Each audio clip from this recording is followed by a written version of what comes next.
Hello everyone, welcome to my YouTube channel. आज के class में हम लोग पढ़ेंगे रिप्रोडक्शन इन ऑर्गेनिज्म, जो है क्लास 12 के चैप्टर नंबर 1। तो ये बहुत ही इम्पॉर्टेंट है सारे नर्सिंग एग्ज़ाम के लिए। ठीक है, तो आज से हम लोग इसको डील करेंगे। तो हमारा जो पहला टॉपिक है वो है लाइफ स्पैन। तो लाइफ स्पैन क्या होता है? The time period from birth to natural death of an organism, उसको बोलते हैं लाइफ स्पैन। ठीक है। No individual is immortal except single celled organism. कोई भी इंडिविजुअल इमॉर्टल नहीं है, मतलब अमरण, ऐसा नहीं कि जो मरता नहीं है। ठीक है, एक्सेप्ट सिंगल सेल ऑर्गेनिज्म, क्योंकि सिंगल सेल ऑर्गेनिज्म में क्या होता है ना कि उसका जो पुराना सेल रहता है वही टूट के फिर से डिवाइड होता है। तो सिंगल सेल ऑर्गेनिज्म में डेथ नहीं होता है। ठीक है, बाकी सारे ऑर्गेनिज्म का डेथ होता है। नेक्स्ट ये में हम लोग देखेंगे कि है रिप्रोडक्शन। रिप्रोडक्शन क्या है? Reproduction is defined as biological process in which an organism give rise to young ones offspring similar to itself। Reproduction एक ऐसा बायोलॉजिकल प्रोसेस है जिसमें ऑर्गेनिज्म बेबी प्रोड्यूस करता है, वो सिमिलर रहता है उसी ऑफस्प्रिंग की तरह। ऐसा नहीं है कि हाथी का बच्चा घोड़ा को पैदा करेगा, हाथी का बच्चा हाथी को ही पैदा करेगा, घोड़ा को नहीं। ठीक है। The offspring grow, mature and in turn produce a new offspring. Offspring grow होता है, मैच्योर होता है, फिर उसके बाद मैच्योर होने के बाद एक नया ऑफस्प्रिंग प्रोड्यूस करता है। तो आप लोगों ने देखा होगा कि पहले हाथी के बच्चे ने छोटे हाथी को जनरेट किया। ठीक है, फिर छोटा हाथी ग्रो करता है, बड़ा होता है, फिर मैच्योर होता है, फिर वो जो छोटा हाथी जो बड़ा हुआ वो फिर से एक दूसरे हाथी को प्रोड्यूस करता है। ठीक है, तो इसी प्रोसेस को बोलते हैं reproduction. Reproduction enables the continuity of species generation after generation. तो आप लोग देख रहे हैं, पहले उसकी माँ ने उसको पैदा किया, फिर वो अपने बच्चे को पैदा करता है, तो यही क्या होता है ना, एक कंटिन्यूटी में होते रहता है। तो इसी को बोलते हैं कंटिन्यू करता है जनरेशन आफ्टर जनरेशन। ठीक है। The organism habitat, its internal physiology and several other factors are collectively responsible for how it's reproduce।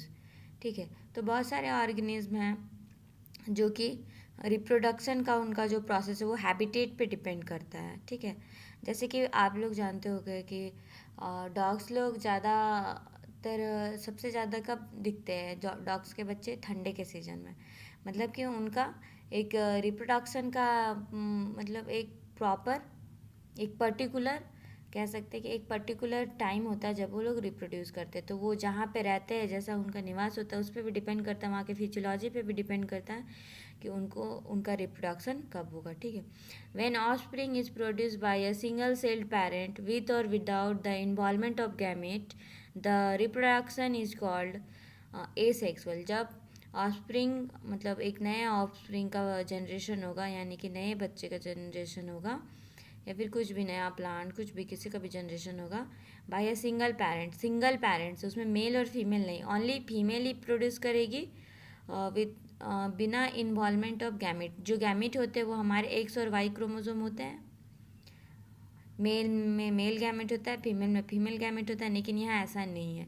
यहाँ पे with or without involvement of gamete formation, यहाँ पे गैमेट फॉर्मेशन हो भी सकता है, नहीं भी हो सकता है, ऐसा ये बोल रहा है। और यहाँ पे सिंगल पेरेंट प्रोड्यूस करता है। तो इस प्रोसेस को बोलते हैं asexual reproduction. When two parents opposite sex participate in the reproductive process and also involve fusion of male and female gametes, it is called as sexual reproduction। जब क्या होता है ना कि टू पेरेंट्स अपोजिट सेक्स के, यानी कि mail और फीमेल, पार्टिसिपेट होता है रिप्रोडक्शन का प्रोसेस में और फ्यूज़न करता है और इन्वॉल्वमेंट करता है मेल और फीमेल गैमेट का, उसको बोलते हैं एसेक्सुअल रिप्रोडक्शन। हमारा नेक्स्ट टॉपिक है ए सेक्सुअल रिप्रोडक्शन। तो देखेंगे ए सेक्सुअल रिप्रोडक्शन क्या है। A single individual parent is capable of producing offspring. यहाँ पे ए सेक्सुअल रिप्रोडक्शन में मैंने ऊपर में भी बताया था कि एक सिंगल पेरेंट होता है जो कि इनेबल करता है, मतलब रिप्रोडक्शन का प्रोसेस को कंप्लीट करता है। ठीक है, और एक ऑफस्प्रिंग को जनरेट करता है. The offspring that are produce are not only identical to one another but are also exact copy of their parent. देखो यहाँ पे जो ऑफस्प्रिंग प्रोड्यूस होता है वो आइडेंटिकल ही नहीं होता अपने पेरेंट का, वो जस्ट एग्जैक्ट कॉपी होता है. मतलब मान लो उसके पेरेंट का तिल अगर दायां साइड में है तो उसका भी तिल दायां साइड में ही होगा. उसका पेरेंट अगर गोरा है तो वो गोरा ही होगा उसका offspring.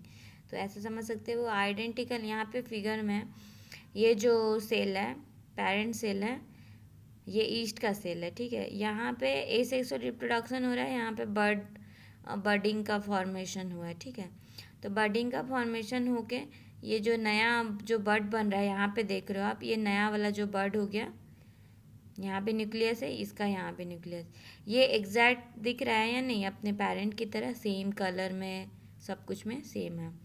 The term clone is use to describe the morphologically and genetically similar individual. जो क्लोन टर्म है वो इसी एसेक्सुअल रिप्रोड्यूस वाले जो भी प्रोजेनी होता है उसके लिए यूज होता है. और ये क्या डिस्क्राइब करता है, मॉर्फोलॉजिकली और जेनेटिकली सिमिलर इंडिविजुअल को. Asexual reproduction is common among single-celled organisms and in plant and animals. It relatively simple organization. Asexual reproduction क्या है, कॉमन है प्लांट और ऑर्गेनिज्म में और सिंगल सेल्ड ऑर्गेनिज्म में. जहाँ पे प्लांट प्लांट और एनिमल जहाँ पे सिंपल ऑर्गेनाइजेशन होता है वहाँ पे एसेक्सुअल रिप्रोडक्शन कॉमन होता है, हमें कॉमन देखने को मिलता है.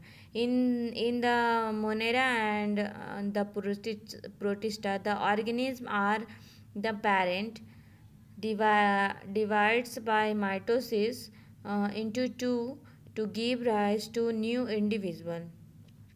देखो जो प्रोटिस्टा और मोनेरा है वहाँ पे ऑर्गेनिज्म या फिर उसका जो पेरेंट होता है वो डिवाइड होता है माइटोसिस में और प्रोड्यूस करता है न्यू इंडिविजुअल को.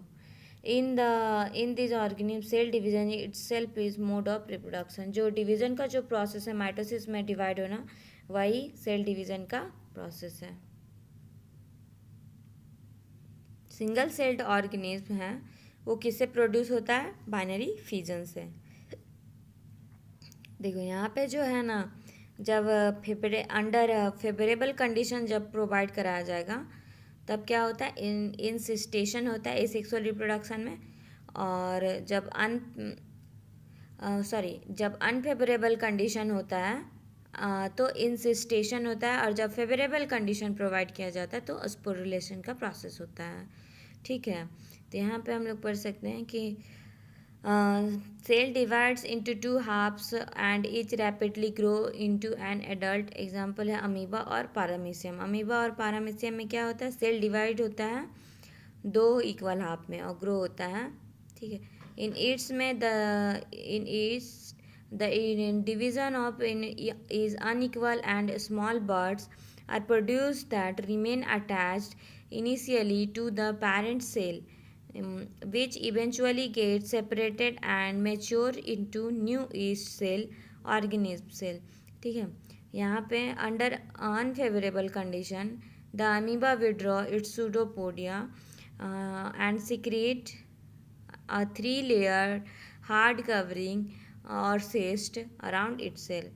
अंडर अनफेवरेबल कंडीशन में अमीबा विड्रॉ करता है अपने सूडोपोडिया को और सीक्रेट करता है 3 लेयर हार्ड कवरिंग को, जिसको बोलते हैं सिस्ट. और वही जो एनक्लोज्ड हो जाता है उसी को एनसिस्टेशन, इस प्रोसेस को बोलते हैं. व्हेन फेवरेबल कंडीशन रिटर्न, जब उसको फेवरेबल कंडीशन दिया जाता है, मतलब उसके वातानुकूलित बोल सकते हैं या फिर उसके अकॉर्डिंग जो कंडीशन दिया जाता है, उसको जो जिस कंडीशन का उसको नीड होता है तो उसको बोलते हैं फेवरेबल कंडीशन.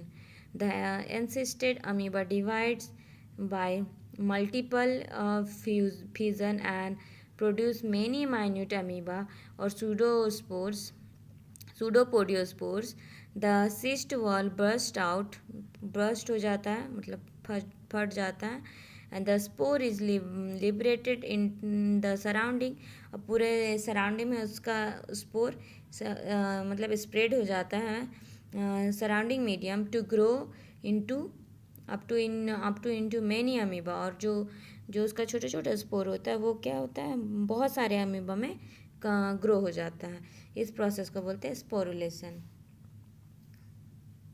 अब यहाँ पे कुछ फिगर्स हैं, ठीक है। तो ये बहुत ही इंपॉर्टेंट फिगर्स हैं, बहुत बार पूछ चुका है यहाँ से क्वेश्चन कि जू स्पोर किस में होता है, तो क्लामाइडोमोनास। यहाँ देख सकते हैं क्लामाइडोमोनास का कैसा फिगर है।